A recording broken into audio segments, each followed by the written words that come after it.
नाशिक जिल्ह्यामध्ये सध्या पाणी टंचाईची समस्या दिवसेंदिवस गंभीर होताना पाहायला मिळते। जिल्ह्यातील 15 तालुक्यांपैकी 7 ते 8 तालुक्यांमध्ये टँकरनं पाणी पुरवठा केला जातोय।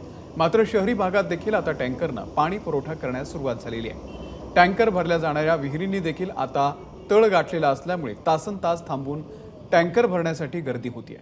आढावा घेतलाय आमचे प्रतिनिधी शुभम बोडके यांनी।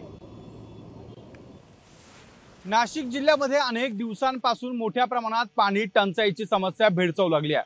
त्यासोबतच हीच समस्या आता नाशिक शहरात देखील पाहायला मिळते आहे। नाशिकमध्ये अनेक ठिकाणच्या भागांमध्ये टँकरने पाणी पुरवठा केला जातोय। दिवसभरात शेकडो पाण्याचे टँकर हे शहरातील विविध ठिकाणी जाऊन त्या ठिकाणी पाणी पुरवठा करताय। काय सांगाल, एकंदरीत किती दिवसभरात पाण्याचे टँकर शहरी भागात जात आहे?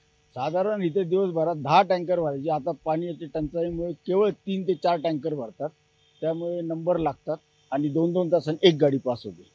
सध्या पाण्याच्या टँकरचा भाव देखील जो आहे तो 100 किंवा 200 रुपयांनी वाढतोय। काय सांगाल या संदर्भात? 100-200 रुपयांनी भाव वाढलाय पहिल्यापेक्षा, पण ते तसे ते याला बी द्यावा लागतात। जे विहिरीवाले त्यांनी काही जणांनी ऑलरेडी वाढवले असं।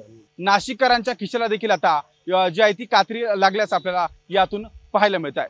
कॅमेरामन मयूर बारगजेसह शुभम बोडके, एबीपी माझा, नाशिक। एबीपी माझा, उघडा डोळे बघा नीट।